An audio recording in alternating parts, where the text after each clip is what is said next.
qualquer que te ferir a face direita, volta-lhe também a outra. Camarada me dá uma tapa no rosto, eu tenho que dar a outra. Há dois sentidos nisso aí. Aquela em que você é ferido psicologicamente. Você está dentro da igreja, você começa a crescer na presença de Deus, na obra de Deus, e os invejosos começam a te bombardear.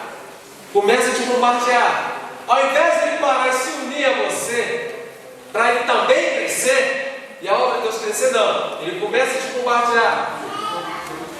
Aí você se entristece com aquilo ali. E a tristeza, às vezes, traz ira, traz inimizade.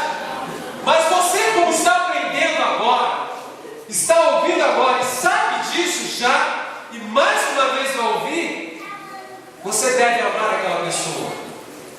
Você deve continuar a ouvir, a deixa ela fazer o que ela quiser e ouvir o que ela tem para dizer, sem agredi-la, sem feri-la. Isso é uma forma de você dar a outra face. Claro, também você não vai se jogar no chão para ela passar por cima de você, mas você não vai retribuir na mesma moeda, como diz o ditado.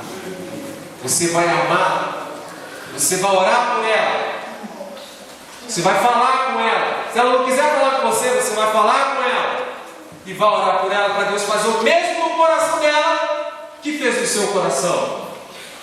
E a outra é a parte física realmente. Você é agredido na rua, alguém te dá uma tapa no rosto, você vai virar ao outro lado? Não.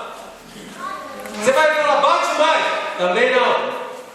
Mas você não vai reagir. Não vai reagir. Muito pelo contrário, ele vai dar uma palavra de amor. Uma palavra onde ele venha se quebrantar. Porque a própria palavra de Deus diz que a palavra branda cessa toda a ira. Então é isso que Jesus está ensinando para nós.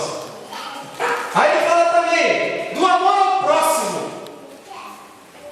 Ouviste o que foi dito: amarás o teu próximo e odiarás o teu inimigo. Está na lei. Mas Jesus, ele disse o seguinte: eu porém vos digo, amai os vossos inimigos e orai pelos que vos perseguem, para que vos torneis filhos do vosso Pai Celeste, porque Ele faz nascer o seu sol sobre os filhos, sobre maus e bons, e vira chuva sobre justos e injustos.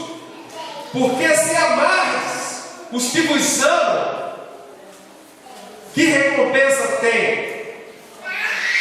Não fazem os publicanos também o mesmo? E se saudarem somente os vossos irmãos, que fareis demais? O que fareis demais se você apenas cumprimentar o seu irmão?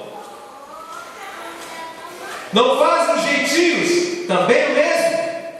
Portanto, sede vós perfeito, como é perfeito o vosso Pai Celeste.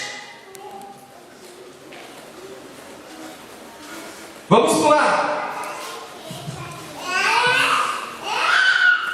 Capítulo 6, verso 19. Aí Jesus fala do não ajuntar tesouros na terra. Ele diz assim: não acumuleis para vós tesouros sobre a terra, onde a traça e a ferrugem corrói, e onde os ladrões escavam e roubam, mas ajuntais para vós outros tesouros no céu, onde a traça nem a ferrugem corrói, e onde os ladrões não escavam nem roubam, porque onde está o teu tesouro, aí estará também o teu coração. Jesus está dizendo o seguinte: que o teu coração verdadeiramente seja somente para o Senhor. Porque as coisas materiais, elas desvirtuam você, elas desviam você do santo e te abrem um espaço muito grande para o profano. Então, as coisas materiais são necessárias, são para o nosso viver diário. Porque como vamos andar na rua sem uma vestimenta? Como vamos alimentar-nos sem a comida? Como vamos fazer as coisas sem as coisas materiais? Calçar os nossos pés. Devemos ter sim todas essas coisas. Devemos ter casa, devemos ter carro, devemos ter tudo isso. Mas desde que essas coisas não fiquem em primeiro lugar na nossa vida. Todas elas são necessárias, mas Deus é que nos dá o fôlego de vida. É Ele. Então, em primeiro lugar, é Deus. E em segundo lugar, todas as demais coisas. Então não coloque nada em primeiro lugar na sua vida. Tenha tudo, mas antes de tudo e acima de tudo, tenha Deus. Aí tudo que você tiver prosperará e tu serás uma bênção. Aleluia! E o Senhor diz: luz e trevas são os olhos, a lâmpada do corpo. Se o teu corpo, se os teus olhos forem bons, todo o teu corpo será luminoso. Se porém os teus olhos forem maus, todo o teu corpo estará em trevas. Portanto, caso a luz que em ti há sejam trevas, que grandes trevas serão. Que grandes trevas serão. E como é que se discerne isso?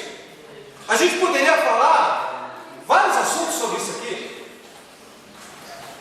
Mas uma coisa bem prática: o livre-arbítrio, o saber e o não saber, o querer e o não querer, o poder e o não poder. Você pode saber, você sabe e você pode ter. Você sabe o que está errado, vai fazer o que está errado porque você quer, já é o teu querer. Mas você pode deixar de fazer o errado se você quiser. E ponto final.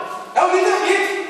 Olha, se eu sei que arrancar essa fita daqui está errada, por que eu vou arrancar? Vou deixar a fita ali. Teu olho está olhando para a máquina que a Maiara está ali usando. Um exemplo, né? A princípio está tudo bem, mas se o seu desejo é de tomar a máquina dela, os seus olhos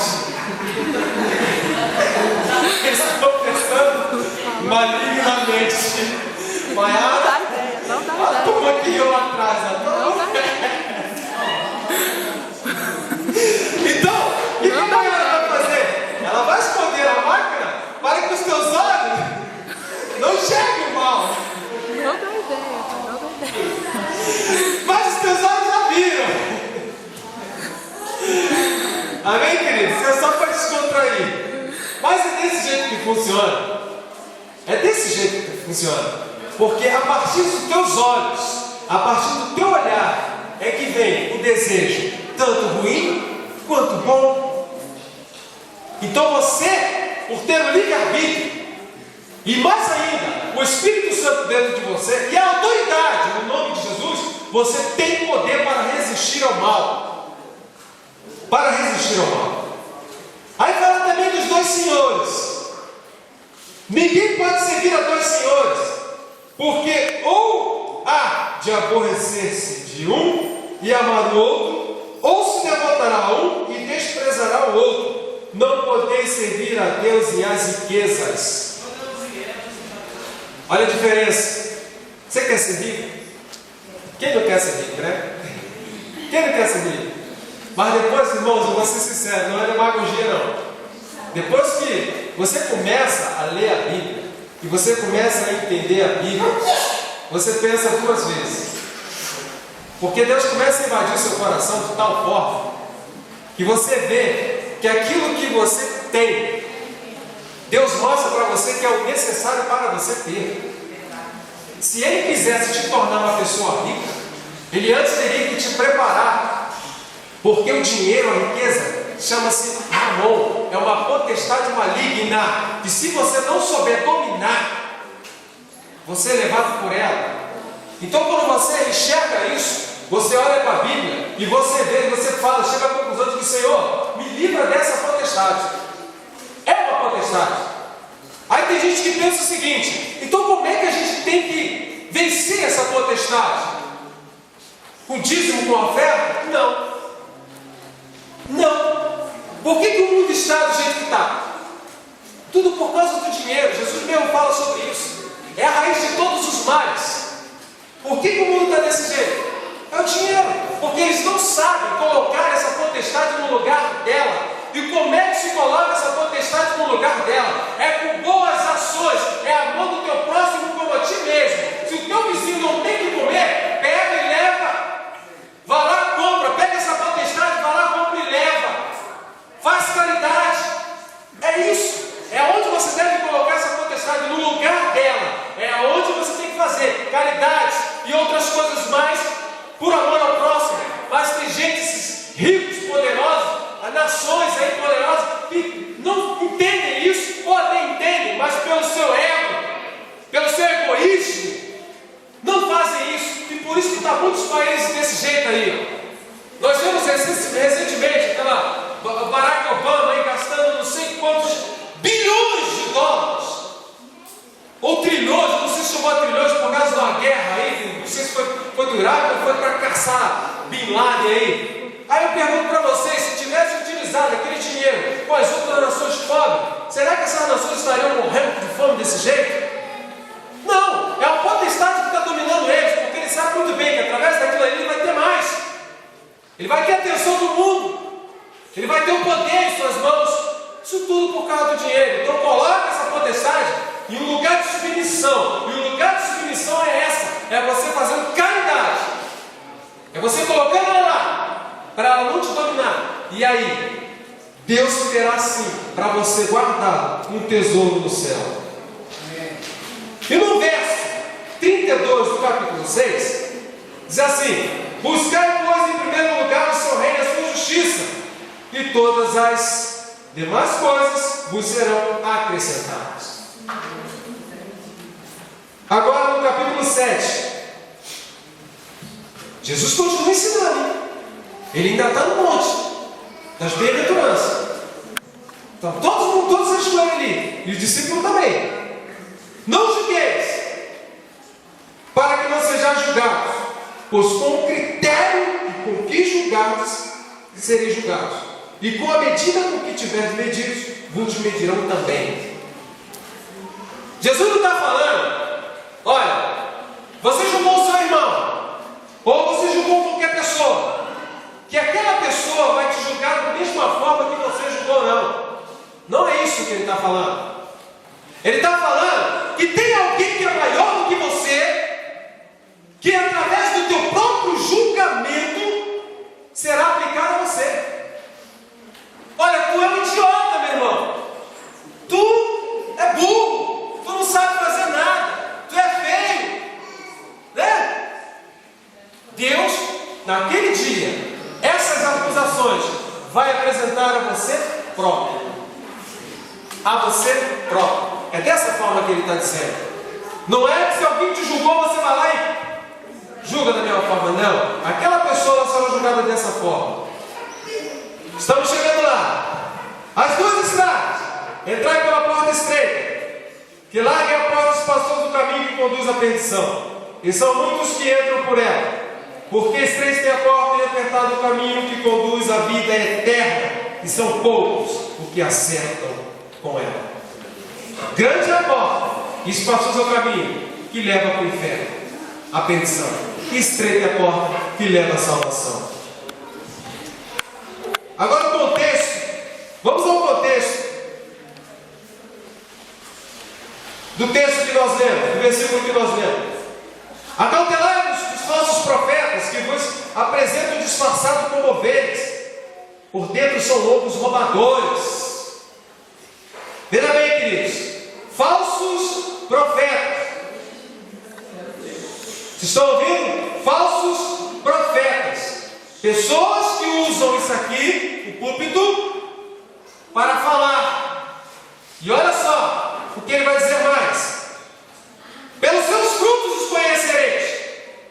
Hoje ele fala, mas através das atitudes dele, lá fora, no mundo, em você, em qualquer lugar, você vai saber quem na verdade ele é. Aqui, possa ser um santarrão, mas de repente lá fora você vê um verdadeiro bagunceiro e faz coisas que não devem.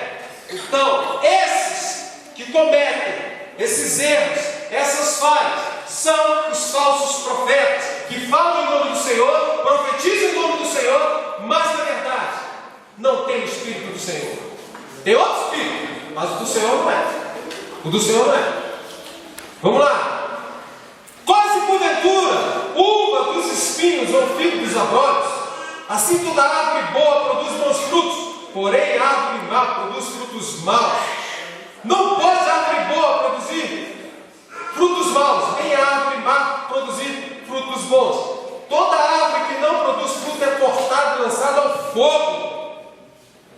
Lançada ao fogo. Assim, pois, pelos seus frutos os conhecereis. Por mais que os nossos olhos estejam vendados, né? Aqueles que falam em nome do Senhor, Deus vai mostrar o fruto deles. Qual é o verdadeiro fruto deles? Nem todo que me diz, veja bem, nem todo que me diz Senhor, Senhor, entrará no reino dos céus, mas aquele que faz a vontade de meu Pai que está no céu. Muitos naquele dia me dirão, muitos naquele dia, ao te dizer, Senhor, Senhor, porventura, não temos profetizado nós em teu nome, e em teu nome não expulsamos demônios, e em teu nome não fizemos muitos milagres? Então lhes direi explicitamente, nunca vos conheci, apartai-vos de mim os que praticais iniquidades. Ora, se os camaradas estavam praticando iniquidade, mas estavam falando em nome do Senhor, estavam expulsando o demônio em nome do Senhor, estavam profetizando em nome do Senhor, então por que o Senhor permitia o iníquo fazer as coisas em nome do Senhor? Queridos, a primeira coisa que a gente deve aprender é que o nome do Senhor, em nome do Senhor, é que se faz todas as coisas. É quando você tem o nome do Senhor, a autoridade do nome do Senhor, é que se faz todas as coisas. Porque se você não tem o nome do Senhor, você não faz. Eles tinham o nome do Senhor, mas só que o seu coração não estava no Senhor. Aí alguém me pergunta, como alguém já me perguntou, né? Mas irmão, eu não estou bem, eu pequei, estava bem, de repente eu pequei, de repente eu vacilei, e manifesta o demônio ali. O que eu faço? Geralmente é dessa forma. Mas irmão, o demônio se manifesta ali, a pessoa está no erro, corre para o lado do lado. Vaza do demônio. Porque sabe, se o demônio abrir a boca, vai falar do dele todinho. Mas é desse jeito. Eu conheci fatos assim, já vi fatos assim. A pessoa fica até com medo, se afasta. Manifestou o demônio. Fica todo mundo na expectativa. Às vezes o pastor que tem que descer, o pastor designa um para expulsar o demônio. Mas a pessoa sabe que está no erro. E vaza. Mas deixa eu dizer uma coisa para você. Se você pensar desse jeito, você que é servo do Senhor, entenda uma coisa: você é um pecador. Você é um pecador. O pecado, ele te rodeia. Você é um pecador. Você não vive pecando, mas você é um pecador. E quando acontece uma situação dessa, e de repente você pecou, e você acha que não está apto para aquilo ali, você não vai conseguir mesmo não. Sabe por quê? Sabe por quê? Porque você está colocando a tua condição humana acima do nome do Senhor. Você está colocando a tua condição humana acima do nome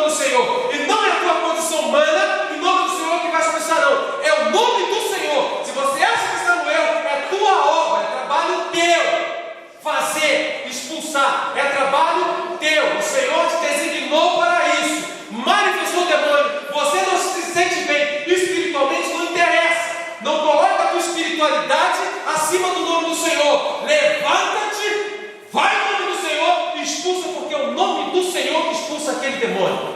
Não é a tua condição humana. E temos que aprender isso. Temos que aprender isso. E muita gente está fugindo. O diabo manifesta, uns correm para lá, outros correm para lá, todo mundo lá. Aí tem que aparecer um corajoso, um santarrão, aquele que está retido no nome do Senhor. Quem que anda reto na presença de Deus? Se não tem um perfeito nessa terra. Somente um. Não digo de Cristo, abaixo de Cristo, somente um ser humano que disse que as leis não podiam apontar nenhum pecado nele. E esse foi o apóstolo Paulo. Não vejo outro. E mesmo assim, sendo ele pecador, não vejo outro. Paulo andou reto na presença de Deus, com todas as falhas dele, com todos os erros. Ele encarava, ele peitava, ele não tinha medo. E como não somos perfeitos, mas somos filhos do Rei, o pecado, todos estamos sujeitos a cometer. Então não coloque o nome de Deus, o nome do Senhor Jesus, abaixo da sua condição humana ou espiritual. Amém? Vamos ficar de pé. Graças a Deus. Pastor Maria está aí?